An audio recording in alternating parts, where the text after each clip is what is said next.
మసాలా మారి ఫిల్మ్ నగర్ కబుర్లలోకి వెళ్ళిపోదాం. ఎలా ఉండాలి, ఏం చెయ్యాలి, ఆలోచన ఏమిటి, ఇలా ఎన్నో విషయాలు కొంతమంది చెప్తూ ఉంటే చెవిరిక్కించి ఇంకా ఇంకా వినాలనిపిస్తూ ఉంటుంది. అలాంటి వారిలో ఒకరు, ఆయన నవ్విస్తే కడుపుబ్బా నవ్విస్తూ ఉంటాం, మనసు విప్పి మాట్లాడుతూ ఉంటే మిన్నక కూర్చొని వింటూ ఉంటాం. నేను మాట్లాడుతుంది బ్రహ్మానందం గారి గురించి. బ్రహ్మానందం గారి సినిమా అనగానే ప్రేక్షకులు పరిగెత్తుకుంటూ వచ్చి చూసేరు అని అన్నారు. ఎప్పుడన్నారు, ఎలా అన్నారు, ఎందుకన్నారు అంటే, పిల్లలు పెద్దవాళ్లైన తర్వాత కూడా తమ అదుపాజ్ఞంలో ఉండాలి అని చెప్పి ఏ తల్లిదండ్రులు ఆలోచించకూడదు అని చెప్పి బ్రహ్మానందం గారు విజ్ఞప్తి చేయడం జరిగింది. వారి అబ్బాయి రాజా గౌతమ్, వెన్నెల కిషోర్లతో కలిసి వారు బ్రహ్మానందం సినిమా చేయడం జరిగింది. శుక్రవారం మన ముందుకు వచ్చింది. మరి సినిమా టీం వారు విజయోత్సవ కార్యక్రమం నిర్వహించుకున్నారు. చాలా మంది విలేకరులు ఎన్నో ప్రశ్నలు అడిగారు, ఎన్నో సమాధానాలు చెప్పారు. బ్రహ్మానందం గారు మనసులో ఒక మంచి ఆలోచన వారి మాటల ద్వారా అందరితో అదే సందర్భంలో పంచుకోవడం జరిగింది. బ్రహ్మానందం మాదిరిగానే రాబోయే సినిమాల్లో కూడా నేను కొంచెం నిడివి తక్కువ ఉన్న పాత్రలు చేస్తున్నా. గేమ్ చేంజర్ లో కూడా మీరు చూసింది చిన్న పాత్ర, కానీ చేసింది పెద్ద పాత్ర. కొన్ని సినిమాలు అతిథి పాత్రలా మెరవడానికి కారణం ఉంది. అంటే యంగ్ డైరెక్టర్స్ నా దగ్గరకు వచ్చి, సార్ మిమ్మల్ని చూసి పెరిగాం, మా సినిమాలో చిన్న పాత్ర చేయండి, మిమ్మల్ని డైరెక్ట్ చేసామన్న సంతృప్తి చాలు అని అంటూ ఉంటారు. అది అప్పుడే వికసిస్తున్న మొగ్గ, దాన్ని తుంచి పడేయలేం. అలాగని చెప్పి చిన్న చిన్న పాత్రలు నేను చేయనయ్యా, ఏదైనా పెద్ద పాత్ర ఉండే చెప్పండి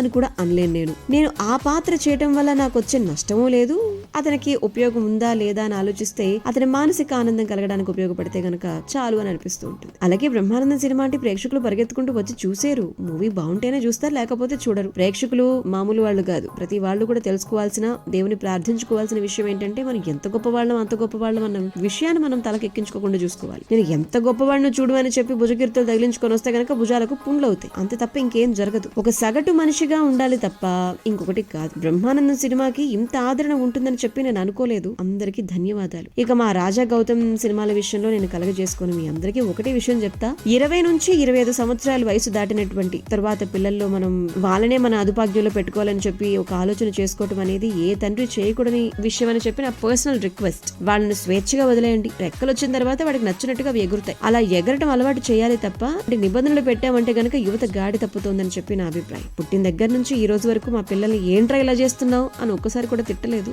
కొట్టలేదు. పిల్లల్ని కంట్రోల్ చేయొద్దు. పిల్లలు గాడి తప్పడం అనేది మన చేతుల్లో లేదు. మన చేతుల్లో ఉన్నంత మాత్రాన వారు మన కంట్రోల్లో ఉంటారు అని చెప్పి, గాడి తప్పరని చెప్పి మనం చెప్పలేం. ఈ నమ్మకంతోనే రాజా గౌతమ్ స్క్రిప్ట్ లో నేను ఎప్పుడు జోక్యం చేసుకోలేదు అని చెప్పి బ్రహ్మానందం గారు చెబుతూ పేరెంట్స్ కి వారి రిక్వెస్ట్ అయితే గనక చెప్పండి. ఇక మొబైల్ మసాలా వారి ఫిల్మ్ దగ్గర కబులుగా మనం మాట్లాడుకోవాల్సింది మరో వ్యక్తి. ఆయన మాట్లాడుతూ ఉంటే కొత్త ఉత్తేజం కలుగుతూ ఉంటుంది. అయితే ఎలాంటి ప్రచారం హంగామా లేకుండా సేవ చేసుకుంటూ వెళ్ళిపోవటం ఎన్టీఆర్ ట్రస్ట్ కున్నటువంటి ప్రత్యేకత అని చెప్పి, మరో 100 ఏళ్ల పాటు ఇది కొనసాగాలని చెప్పి ఆంధ్రప్రదేశ్ ఉప ముఖ్యమంత్రిగా పవన్ కళ్యాణ్ గారు వారి ఆకాంక్షలు తెలపడం జరిగింది. విజయవాడలోని ఇందిరాగాంధీ మున్సిపల్ స్టేడియంలో యుఫోరియా మ్యూజికల్ నైట్ ఈవెంట్ లో వారు ప్రసంగిస్తూ ఎన్నో విషయాలు చెప్పారు. నారా భువనేశ్వర్ గారంటే వారికి అపారమైన గౌరవం అని, కష్టాలు ఒడిదుడుకుల్లో చెక్కు చెదరకుండా బలమైన సంకల్పంతో ఉన్నటువంటి ఆమెను దగ్గర నుంచి చూడడం జరిగింది అని చెప్పి, అలాంటి వ్యక్తి ఎన్టీఆర్ ట్రస్ట్ నేతృత్వంలో తలసేమియా బాధితుల కోసం అని చెప్పి కార్యక్రమాన్ని నిర్వహించడం వారికి చాలా ఆనందాన్ని కలిగించింది అని చెప్పి అన్నారు. ఇంకా బాలకృష్ణ గారిని ఎప్పుడు కలిసినా కూడా బాలయ్య అని పిలువని అంటూ ఉంటారు, కానీ నాకు సార్ అనే పిలవాలనిపిస్తూ ఉంటుంది. ఎవరిని లెక్క చేయని వ్యక్తిత్వం అయింది. ఇక తాను అనుకున్నది బలంగా ముందుకు తీసుకెళ్లేటువంటి వ్యక్తి. ఎన్ని తరాలు వచ్చినా ప్రేక్షకులు ఆకర్షించేటువంటి నటన వారి సొంతం. సినిమాల్లోనే కాదు, సేవల్లో కూడా ఆయన ఎప్పుడు ముందుంటారు. ఇలాంటివి గుర్తించే ప్రధాని నరేంద్ర మోదీ గారి నేతృత్వంలోని కేంద్ర ప్రభుత్వం ఆయన్ను పద్మభూషణ్ తో గుర్తించి సత్కరించడం జరిగింది. ఎలాంటి ప్రచార హంగామా లేకుండా ఎన్టీఆర్ ట్రస్ట్ సేవ చేసుకుంటూ ముందుకు వెళుతోంది. విదేశాల నుంచి వ్యక్తులు వచ్చి చికిత్స చేసి వెళ్లిపోతూ ఉంటారు. ఎన్టీఆర్ గారు మన మధ్య లేకపోయినా కూడా ట్రస్ట్ ద్వారా మనందరి గుండెల్లో ఉన్నారు. ఆయన అమరజీవి. ఒక మంచి పని ప్రారంభించడం, దాన్ని కొనసాగించడం అనేది చాలా కష్టం. అలాంటిది 28 సంవత్సరాలుగా ఎన్టీఆర్ గారి ట్రస్ట్ ను కొనసాగించడం అనేది మామూలు విషయం కాదు. ఇప్పుడు తలసేమియా బాధితుల కోసం అని చెప్పి ఈవెంట్ ను ఏర్పాటు చేయడం అనేది చాలా గొప్ప విషయం. నా దగ్గరకు వచ్చేటువంటి బాధితులకు సహాయం చేయమని చెప్పి కోరుతూ సీఎం చంద్రబాబు గారిని మరి నేను ఉద్దేశిస్తూ వారి ఆఫీస్ కు లేఖ రాస్తే గనక వారు స్పందించేటువంటి తీరు కూడా అద్భుతంగా ఉంటుంది. ట్రస్ట్ ని ఎప్పుడు నిర్వీర్యం చేయాలి, లేదంటే హైజాక్ చేయాలనుకునే వాళ్ళు ఉంటారు, కానీ దాన్ని కాపాడుకుంటూ చంద్రబాబు గారు వచ్చారు. ఎన్టీఆర్ గారి ట్రస్ట్ బోర్డు సభ్యులందరికీ కూడా నా అభినందనలు. మేమందరం కూడా ట్రస్ట్ కోసం మా వంతు సహాయం చేస్తాం.